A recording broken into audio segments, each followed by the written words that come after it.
Hello guys, Chris here and welcome to episode 49 of the Pocket Podcast. Today is my birthday and I'm releasing this on my birthday and I'm filming this in my bedroom because I'm not at the studio, but this is a solo episode. I thought this would be appropriate to post on my birthday, a Q&A style. Since you guys absolutely loved the last one, I'm doing another one. So thank you guys so much for all the birthday wishes. I'm just going to say that right now because I've been inundated. If I don't get back to you, just know that I appreciate you guys so much. Before we dive straight into this episode, I just want to take one little moment to shout out my newsletter that I just dropped. It is the first ever newsletter I sent out this morning at 6 a.m.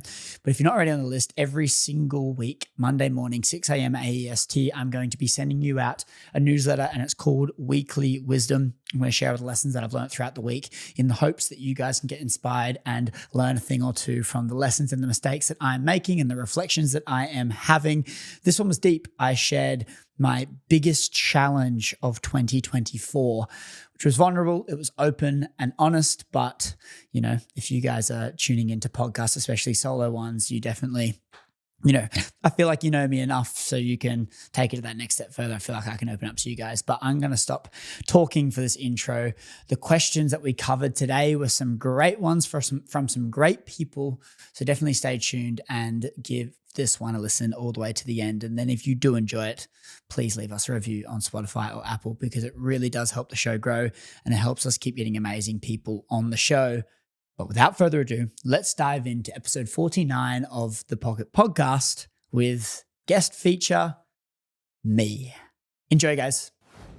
All right, so if you've been following along, you would know that I just competed in the Hyrox competition in Melbourne, and one of the supplements I've been taking religiously before that competition and still to this day is the Muscle Protein Complex by Melrose Future Labs. This blend is like no other protein powder you have ever seen. It has 25 grams of protein per serving, including 15 grams of body balance collagen peptides, which help keep your muscles strong and lean. But these aren't just any collagen peptides. These are clinically tested to support lean muscle mass, which is exactly what you need for high intensity workouts, just like Hyrox. But the thing about this blend that absolutely blows my mind is an ingredient in it called calcium HMB. Calcium HMB is shown to retain muscle mass even when your training load decreases. If you're serious about training and recovery, you can find the Muscle Protein Complex by Melrose Future Lab at your local Chemist Warehouse today. Let's get right back to the show. If you guys are a regular listener of the Pocket Podcast, you would know that I absolutely love Switch Nutrition and all of their products, and I've been promoting them since the very start.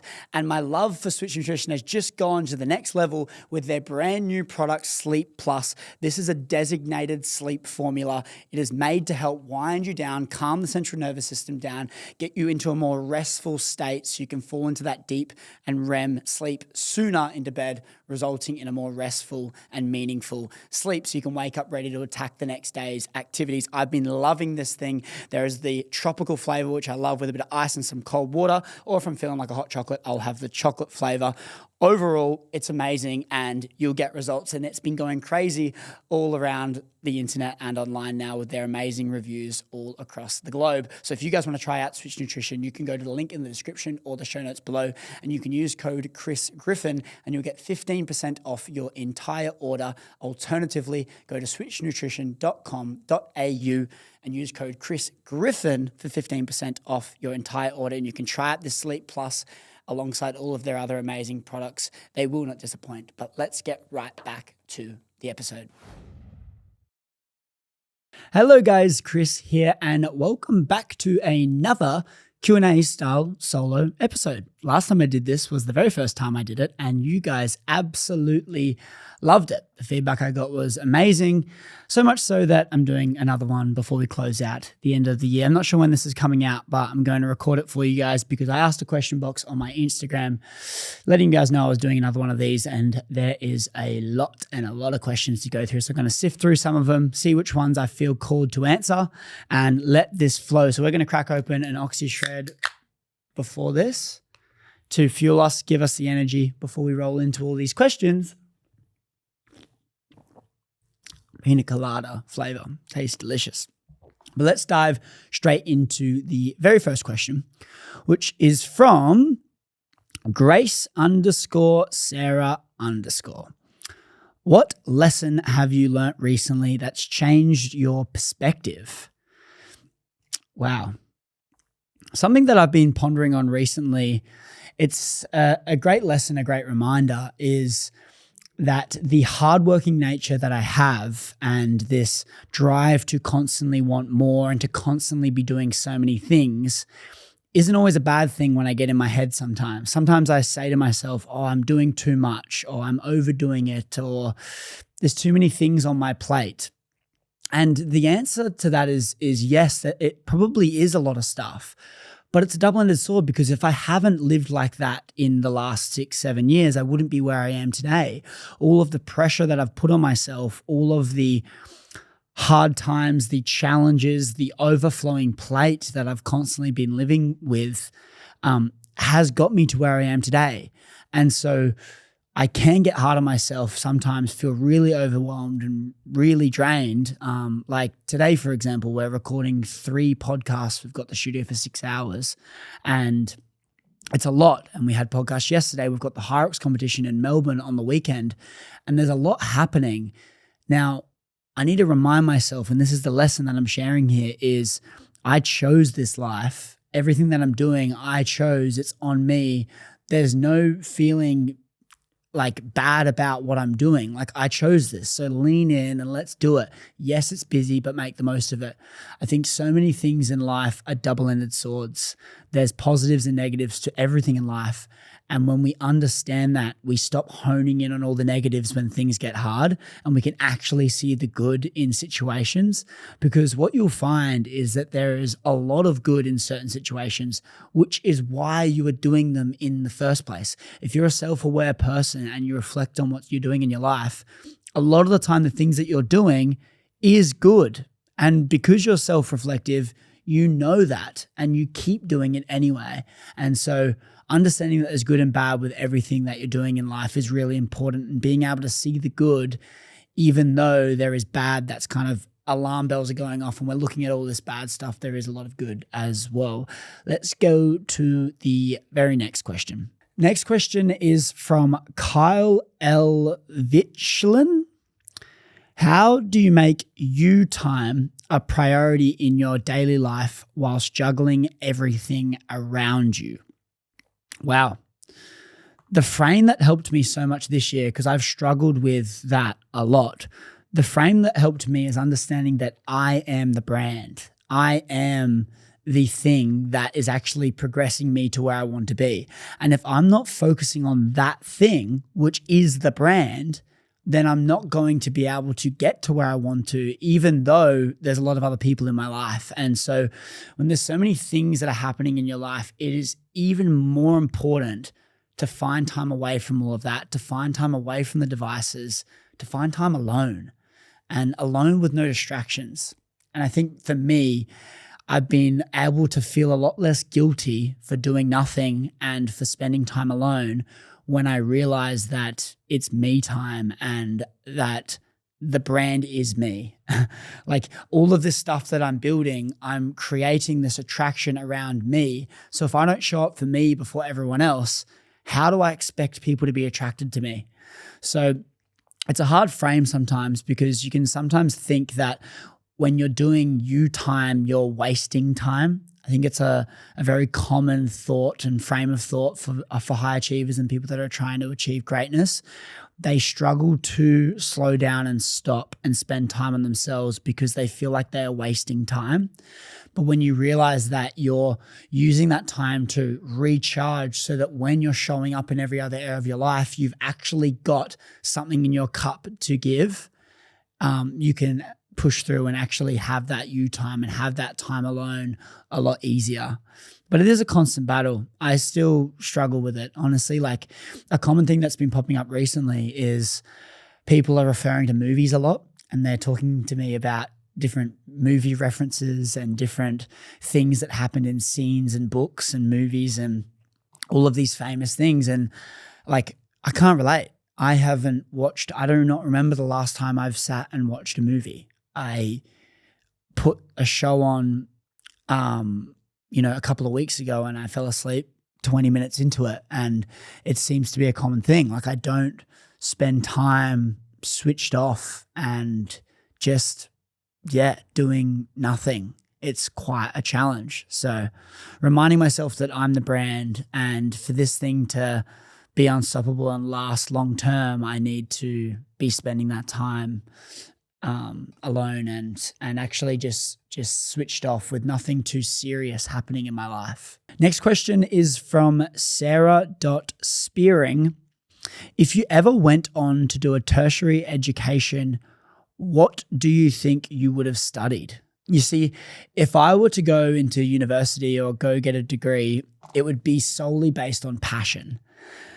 And I think it would be powerful if a lot of people looked at tertiary education in that lens, because like, when I let the soul-led version of me lead the way, the most magical things happen in my life. When I'm doing things to make other people proud before pleasing myself, that's when I start to have less joy, less peace, less fulfillment in my life. When I'm doing things for me, that's when I start to move the needle.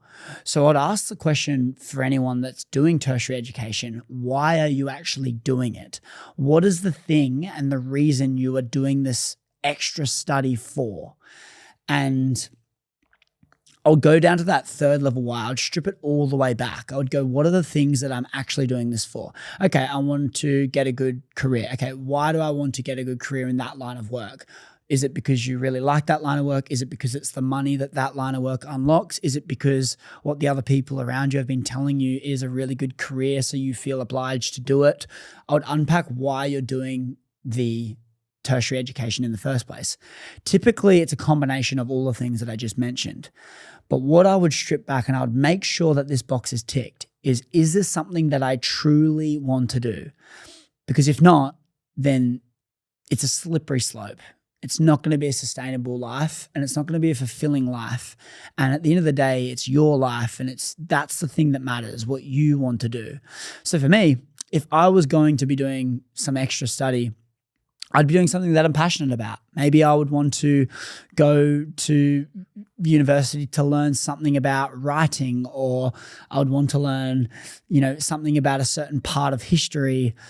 Nothing really pokes up in my mind right now. Like, nothing excites me about university or any other further educations right now. But potentially in the future, I would go back and do something. When I was at school, I never really wanted to go to uni. I was a bit lost, and I just wasn't like going to go to something for the sake of going to something. I wasn't going to do it just to make my parents proud or whatever. I truly wanted to do something that was right for me. But my problem was I didn't actually know what that was, and I was extremely lost. And that was quite a challenge, because I was in school and, I was a cool kid and had a bunch of friends, and, I was the captain of the footy team. But when it actually stripped it back, and when it actually came down to what I wanted to do with my life, I hadn't really no clarity. And that can be hard at times. And I can see why when people are vulnerable in that state, they go to do a degree to, just take that easier route out. But I would just encourage anyone that's going into tertiary education to really think about why they're doing it, and put yourself in 20 years' time and go, wherever this education is leading me to, do I want to be in that spot? And if you do, great. If you don't, probably think about something else. But for me, nothing really excites me in that tertiary education, unless there's some sort of new form of education or new university that's got that's kind of updated and not an outdated system. Then it could be something that I could be interested in.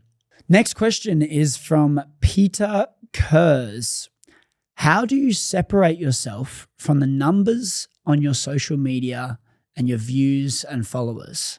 This has been a hard one when I first started gaining a lot of traction, because you compare your growth to what growth you've had in the past. So if you're blowing up and you're gaining 5,000 followers a day, and then you go down to 1,000 followers a day, you are going, holy shit, I'm dropping off.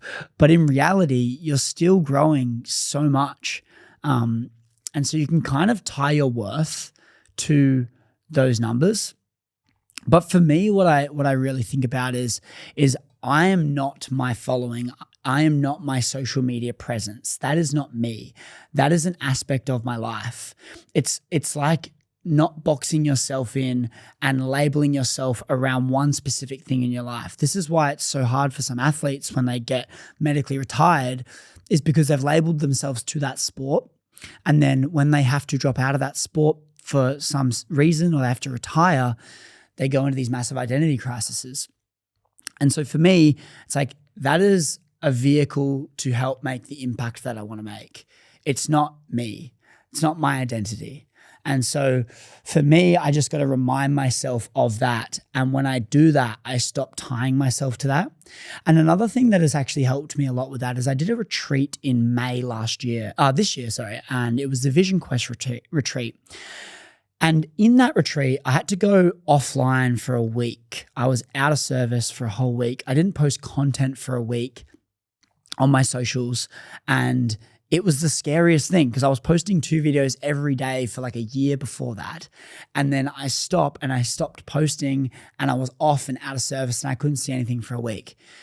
I got back from that trip and I turned on my phone and I look at my Instagram, refresh it, and I had gained something like a couple of thousand, like 5,000 followers on my Instagram page. And I just went, no one's died. I've got a few extra messages, I've got some notifications, and, maybe the algorithm's a little bit less on my favor because I haven't posted for a week, but no one's died. No one's nothing's really gone wrong. I've grown in my social media presence. Everything's okay. And it made me realize that it doesn't actually really matter. It's not that deep. For me, my goal is impact. If I can make an impact, the social media following is that vehicle. That audience that I'm building is the vehicle to make the impact, because the impact is what fulfills me.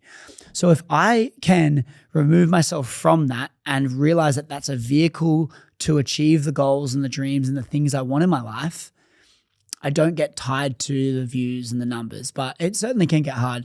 You get some viral videos and you get really pumped and excited, and then all of a sudden your next video doesn't go too well, and then you compare. And I think it's just human. Recognizing that emotion and feeling it as opposed to just trying to beat yourself up about it is probably quite powerful. Next question, where does Chris see himself in 5 years? Well, I have no idea.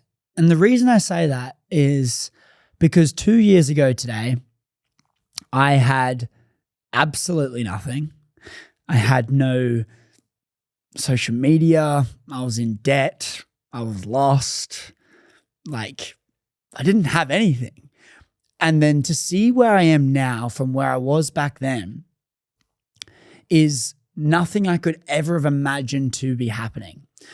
So I can set all these goals and all these things that I want to achieve and be in a certain place in 5 years' time. But the reality is I have no idea. I really like to look under this lens of play matches, win matches, look 90 days ahead. What are the things I'm doing in the next 90 days? And play matches, win matches, play matches, win matches. Because what I'm finding is I'm growing so much as a person.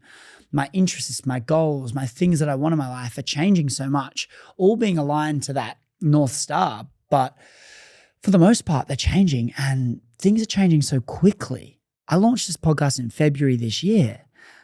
It's my whole thing right now. It's what's paying my bills and keeping a roof over my head and allowing me to pay for, my videographers, my team. And it wasn't even a thing in January this year. And so your life can change so quickly, and the goals are important and they're powerful, but they're not the thing that moves the needle. You need to have clarity on where you're trying to get to, but it's the micro actions and the little steps that actually move the needle. So for me, I have big things I want to achieve. I hopefully in 5 years' time, I have a loving romantic relationship, maybe even some kids on the way. I want to be a young dad. I really want to grow up with my kids, and that seems really exciting for me. I want to have wrote some books by then and toured the world, and have one of the biggest podcasts in the world. And those are some things that I'm striving for in the next 5 years. And look, all of those I'm confident in them happening. And I truly believe that they can happen and they will happen. But I'm just not getting too caught up with those. They're not as tangible for me. Like if you look at my screensaver, you're probably not going to be able to see this through the camera, but this is basically a representation of my 5-year goals. So if you look here, you're not really going to be able to see, but I can pop it up on the edit so you can have a look at this. But what we have is #1 podcast. That's #1 podcast in Australia. I've since got bigger goals and I want one of the biggest in the world, but #1 podcast in Australia is definitely one of the things I want. I've got my truest intentions, which is being genuine, excited, and confident.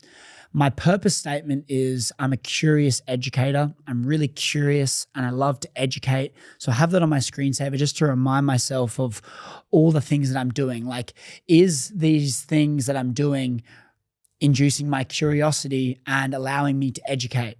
And I think that's really important because when I'm doing that, I'm the most fulfilled. And then these are all AI generated pictures, but I've got a photo of me in nature writing a book. I've got me standing in front of a massive crowd, touring the world with that book. I've got a photo of me and my future wife sitting on our balcony looking over the water on Palm Beach or Currumbin in the Gold Coast watching the sunrise one morning. And then I also have down the bottom an epic love story. And when I was writing these goals, I actually wrote find love. I didn't write an epic love story. I wrote find love. And then I thought about it and I said, no, finding love isn't that special. It's keeping love that actually is special. It's maintaining that love. It's growing that love. It's creating an epic love story.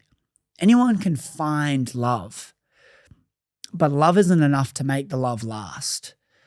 You need to create this love story. And this is why we still love our ex-partners and the ex-people that have been in our life, because the love still remains. You still love them. They've played a massive role in your life. But it's not an epic love story because it's ended. And so for me, something that was more powerful than just find love in my life was to build an epic love story. And in the middle of all of that, I've got in big writing, get back up. And that's a reminder for all of the hard times, all of the times where things are really tough and I don't actually really know how to get out of the tunnel that I'm in, but I know I need to get back up and I know why I'm doing it and I know I need to do it for me. And all the times when I'm alone and I'm questioning what I'm doing and I'm not getting the results that I'm looking for and I have no one backing me and I'm struggling to have any connection in my life, for all those times where I'm not where I want to be in any particular part of my life, I can read that and it says get back up. And for me, that's powerful. So my 5-year goals is summed up on my profile, on my screensaver here. But honestly, the 5-year goals are not specific. Like I want to have $10 million in my bank account. I want to have all of this X, Y, and Z. It's more like life goals. Like do I have a partner? Like am I touring the world? Am I making the impact I want to? And those are the things that excite me and get me out of bed in the morning. Next question is from Katie Jenny. Why does self-confidence seem like a threat to other people and can lead to criticism? Because I think people mistaken self-confidence with cockiness. They think that just because you're confident in yourself that you're cocky, but it's really not the case. I think self-confidence is the most powerful thing you can have. When you're self-confident, I think it rubs off in every other area of your life. And people love certainty. They want to see people that are certain with what they're doing. And when you're not self-confident, you're not certain. And people can feel that. When you want to be an authority in any space, when you want to have conviction in your message, when you want to have people drawn to your mission and where you're trying to get to, you need to have self-confidence. In fact, it's probably the foundation of all of those things. You need self-confidence and everything else starts to flourish. I actually was speaking about this the other day to a friend. She was talking to me about, all of the things that I'm doing in my life. And she was asking what the key thing that has helped me in all of these things. And I said, is that I back myself, that I'm confident in myself. I'm confident in what I'm doing. It's not something you can just click your fingers and get. But when you can achieve that level of self-confidence, things start to flourish a whole lot easier in your life. You can take more risks. You can take bets on yourself a lot more. And that is when the needle actually starts to get moved.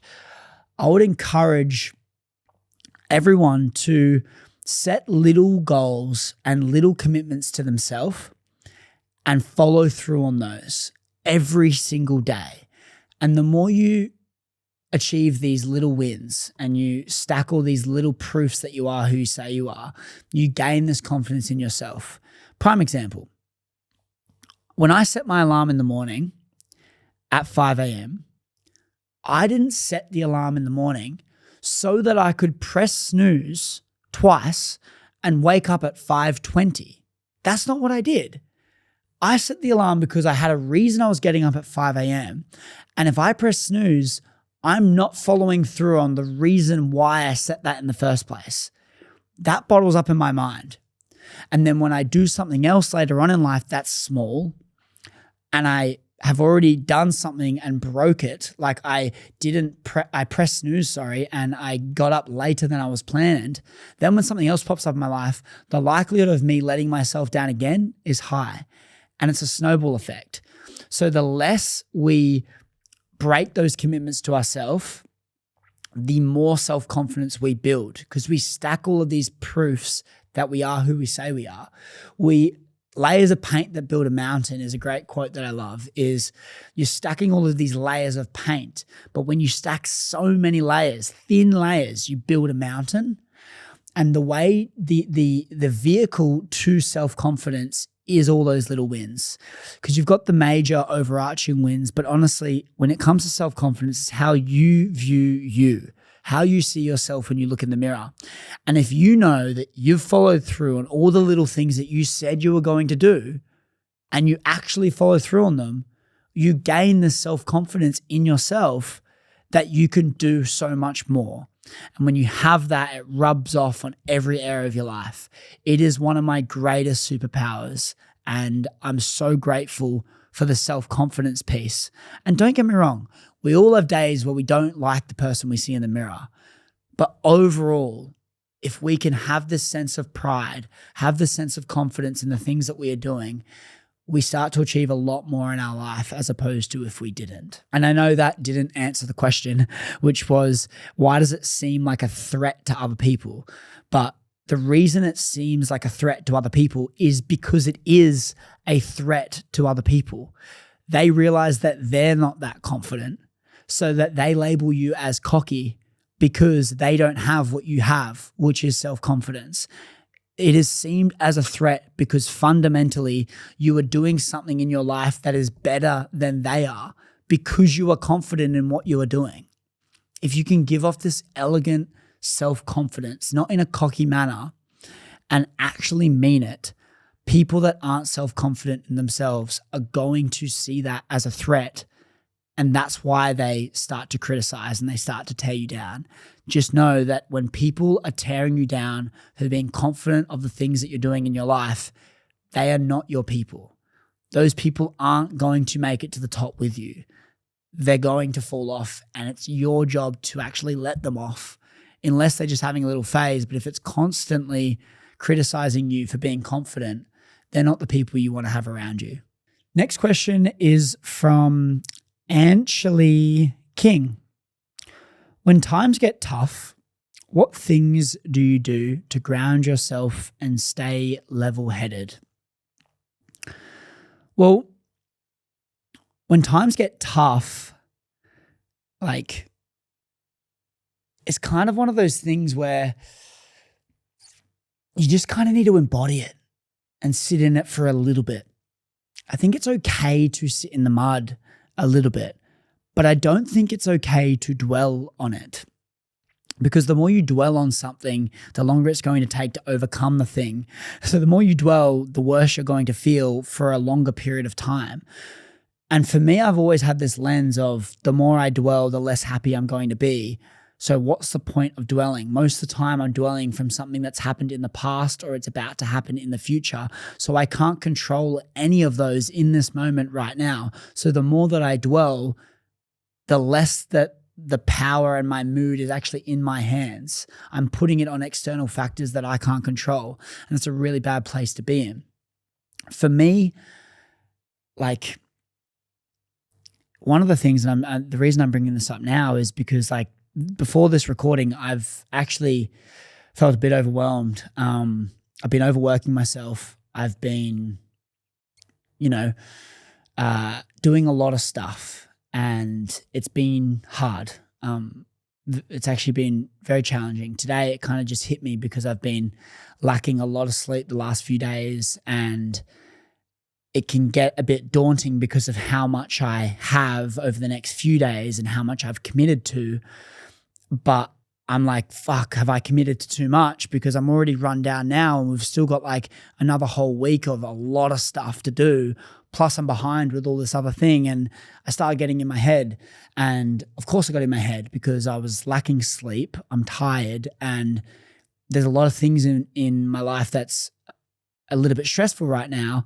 And when you overwork, you can feel a bit more vulnerable and things like this can pop up. And I mean, if you guys are listening to this, I feel called to be able to share with you because you're listening to a solo episode of me, and so you guys must be supporters, and so I'm very appreciative for all of you. That's why I'm sharing all of this. But it was hard. I got to the studio today and I was actually just like headache, head spinning, shaking a little bit.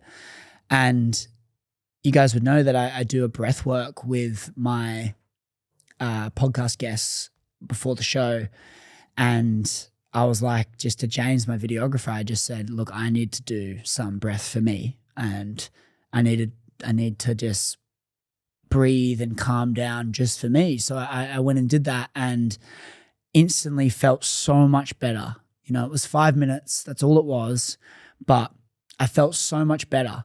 And so little things like that, little modalities like that, going for a swim down in the ocean and leaving my phone at home is cool. And just having a towel and some boardies, no shoes, no shirt, just minding my own business. Things like that really help me stay grounded in chaos and challenging times. Journaling is something that I've not been doing as much recently, but I find it's really been powerful for me. Journaling is also one of those ones it's so important to be doing that even in the good days. We find ourselves journaling when we're struggling, but then we don't journal when we're having good times. And I think it's just as important. So things like that really help as well. But, for me, I think I do a really good job of not dwelling on things, not bottling things up, but trying my best not to dwell. And I think the way I do that is by seeing the good in all the situations. As I said at the start of this episode, is doing things and realizing that there's a positive and a negative to everything that I'm doing.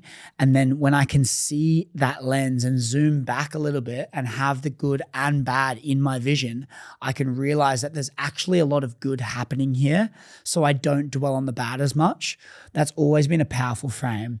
But also the final thing that I'll say on this topic about hard times is hard is only relative to what you've experienced in the past. If you guys are regular listeners, I talk about this concept so much.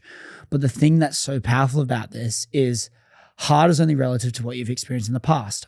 I have been through a lot of hard shit in my mind relative to the hard stuff that I experience on a day-to-day now. And because of that lens, I can go through the stuff I've been through a whole lot easier. And a lot of the time, as crazy as it sounds, when I get put in shit times and I'm in a real low, I start laughing. And the reason I laugh is because I'm numb to so much hard times. I've been through so many hard things that I become numb to when I'm in a hard. I just go, it's just character building. It's just shaping the story. And the lower the lows, the greater the story to tell. And when I'm playing this long game of wanting to write books, tour the world, help inspire and motivate people to live better lives, the more shit that I've overcame, the more amount of impact I'm going to be able to make. And so living in that lens allows me to go through the hard times a whole lot easier. Next question is from Sophie O'Brien 72. Are you nervous for Hyrox, and what have you done differently in preparation? I have never done a fitness competition in my life. In fact, the only thing I've ever competed in is AFL, so team sports. I played AFL at quite a high level, Australian football, for all of you guys around the world. And I've never done anything else outside of that. So it's a new thing for me, and it was really exciting, to be honest, because I've got to train and have something to strive towards as opposed to just training to look and feel good. So that's actually been a really awesome, fulfilling thing, and I definitely want to keep this going and see where I can take it, because being able to go to the gym, have a plan from a coach that I know is helping me improve in something that I'm competing in, so there's a goal there. Being able to have that frame makes me so much more motivated and makes me enjoy the training so much more. I've loved this training. It's been great. I love seeing the progression. I love seeing myself progress in the gym, look and feel great, but then also just feel fit and strong and better in a lot of the movements. It's really exciting, actually. One thing that I need to do, because my comp is in under 2 days now. It's at 9 a.m. my race on Sunday. And I'm filming this. It is midday at, what's the time now? Yeah, it's midday on Friday today. I need to sleep. I'm in, my recovery score is 30% today. I'm not sleeping enough. Again, coming back into this working too much thing. Recording 5 podcasts in 2 days and then traveling down to Melbourne and doing Hyrox and going to buy a camera so then we can go surfing and then training. And, a lot of stuff's made me a bit drained, and my whoop's screaming at me because I'm not recovering enough. So the next couple of days, I'm going to try and really dial up that sleep so I can feel rested and recovered, because my body's ready. It feels fit and healthy. The only thing that's going to hold me back is if I don't do the work recovery-wise to show up the best way I possibly can, because if I'm not recovered, it can be a challenge, when you're lacking sleep. So yeah, I'm not too nervous about the Hyrox. In fact, I haven't really thought about it too much because of just how much other stuff I'm doing, but I'm definitely really excited. I'm really looking forward to doing a fitness competition like Hyrox. Next question is from Oscar.Santinon.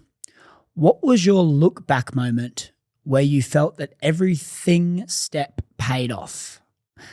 I'm assuming you're obviously referring to when you got there and realized, oh shit, it was all worthwhile.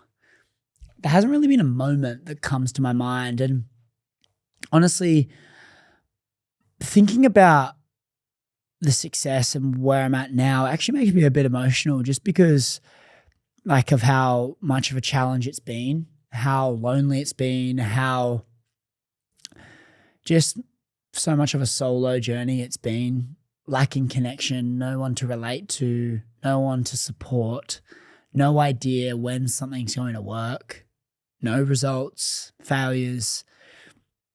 It gets a little bit emotional, and I don't think I've properly processed how hectic the journey's been. In the new year, across New Year's, I'm actually going away just out in nature to switch off my phone for a week and do a bit of reflection and a bit of journaling work and a few activities off the back of the year, just to really reflect on what the fuck just happened, to be honest.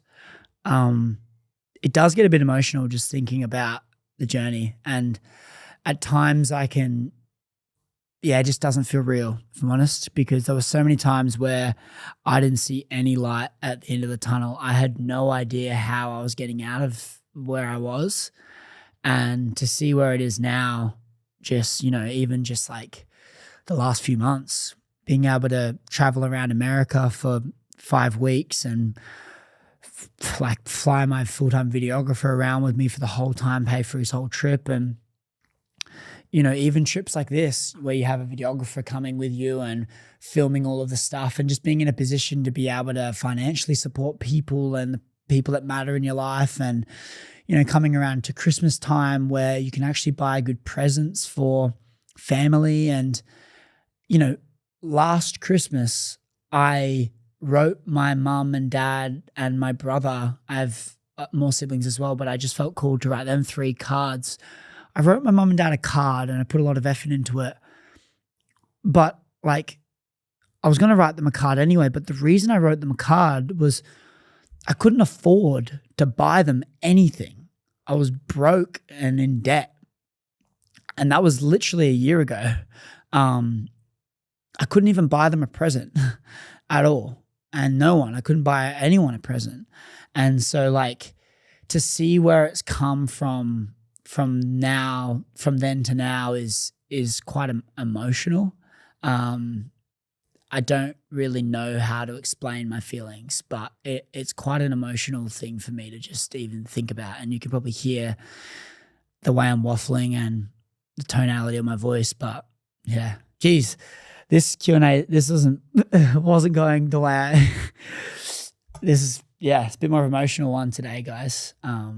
It's raw, authentic. I appreciate you guys listening, but yeah, that's probably something that is a constant one where I look back and go, what the fuck has just happened? But yes, everything has paid off, and all of my challenges that I'm inevitably going to face in the future, they're all worth it. All the shit that I go through, I'm grateful. That Alex Hormozi quote, I get happier the harder it is because I know far less will follow. Gets me excited the more challenge I go through, because the more challenge I go through, I know the less likely other people are willing to bear that challenge. So the more unique I become, the more able I am to achieve all of the goals that I have in my life and all of these extraordinary targets that I'm setting that I want to achieve. They will be able to be achieved a whole lot easier because I know that I'm willing to go through the hard times, and a lot of people aren't. So yes, it's a forever thing where I'm grateful that I kept going. There's that quote around, when you make it, it will not matter how long it took. You'll just be glad that you kept going. And that's set true for me in my life. I'm just grateful that I kept going, and it's led me to where I am today. I'm beyond blessed. Next question is from Kyra_Trengove13. When first entering business/sales, how did you know what type of business to start? I had no idea. And that's the best part, because if you're learning from a particular mentor and they tell you that this business model is the only way, fundamentally they are wrong. And they probably have some sort of incentive for you to do that particular thing. Because if I am giving anyone advice starting out in business, I would say to learn the most fundamental skill sets that you can possibly have, and know that those skill sets will last for the rest of your life, and you'll be able to use them in every area of your life. So if you are just doing one thing and you think that is the only way, then you're wrong. And it's not the case. I would be trying to learn fundamental things that are universal rather than understanding things that are so niche. There's a couple of ways to go about it. You can go narrow and deep, or broad and surface level, I guess. You can pick one thing and go really narrow and deep on that thing. Prime example, e-commerce. You might want to sell products on Amazon, and that's all you want to do. And then you start learning about that one thing and you go all in on that one thing. The benefit with that is you'll probably make a lot of money sooner in the short term. You will make a lot of money quicker because you'll understand a specific skill and you'll be able to master it, and you'll make money quick with that. The alternative is you can go broad and shallow. And if you go broad and shallow, you will probably make less money in the short term, but you'll make far more money in the long term. And the reason for that is because when you're going so narrow and focused, you can't really talk and communicate on anything else. So when it comes to networking, it's harder to network because you can't relate, you can't reference to all these other people and what they're doing because all you know is how to sell products on Amazon. This is an example. However, if you're more broad and you understand communication and sales and different business models, then when you go out and network with people, you will be able to understand, relate, and connect with a whole lot more people. So when it comes to building out that Rolodex, building out that network of people that like you and want to hang out with you, want to do business with you and want to work with you, you're going to meet a lot more people. And through that, you're going to be exposed to more education, to more knowledge, and then you'll have a more understanding on a whole lot of things. And then when it comes to identifying a business model, you can see a lot more broader options. You can identify things quicker as opposed to when you're narrow, that's all you can do. There's positives and negatives to both. I went the more broad route and I'm very grateful for that because now I can be broad in my conversation. I can chime in so many different conversations and also I can understand what fulfills me more because I have an understanding on everything. Whereas when you're very narrow, you don't actually know anything else. So even if you feel stuck in this thing or you feel like you aren't enjoying a particular thing, because that's your thing and it's the only thing you've done, it's a lot harder to transition to something else because you don't know anything else. And so I would recommend anyone starting a business to be more broad. I would say get sales jobs. I would say try a bunch of different things and fail a lot of times. And then through the failure, you learn way more and you understand so much more. And like you will be so well off later on in life because of doing it that way. So that would be my advice. But again, take it or leave it. Next question is from Bangin' Sangers. Ross, my man, you are an absolute legend, brother. I'm going to see you this weekend. If you were starting all over again, what would you do differently? I would stop giving a fuck about what people think. That's all. I wouldn't change the actions I took. I wouldn't change the things I tried to pursue that failed. I wouldn't have not given any of those businesses a crack. I would have stopped giving a fuck about what people think because that has been the biggest thing that stops and holds most people back. And it took me longer to do things that I wanted to do because I was too worried about what people thought. And then what I realized was I did things and I was worried about people judging me. Those things then failed. And then I realized that the people didn't even care that I failed. How can you think that people care so much about you that they're going to care and get held up about the things that you failed at as opposed to focusing on their own life?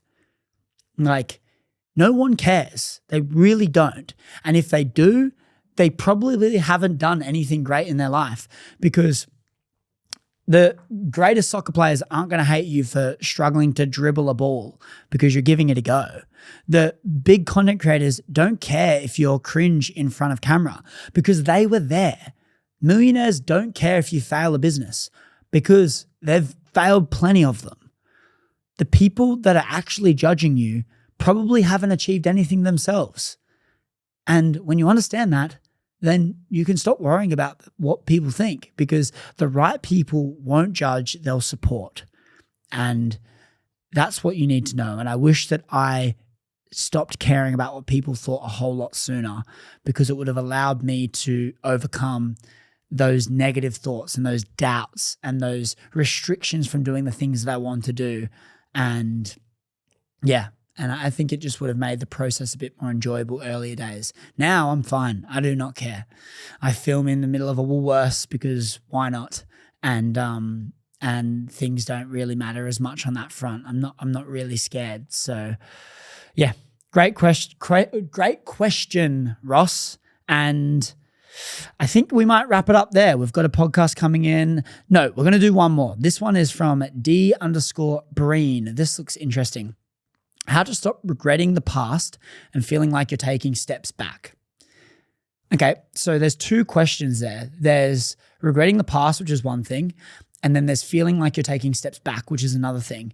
So The first one is when you regret things from the past, it means you're not truly proud of who you are today.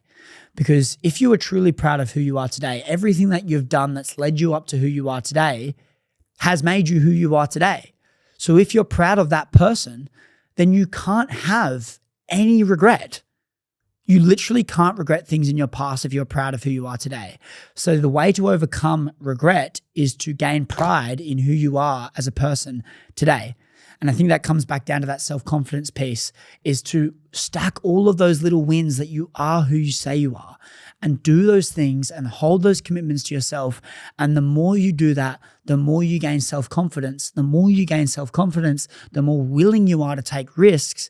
The more you take risks, the more you overcome failure, the more proud you become in yourself, and you will eliminate all of the regret that you have in your life.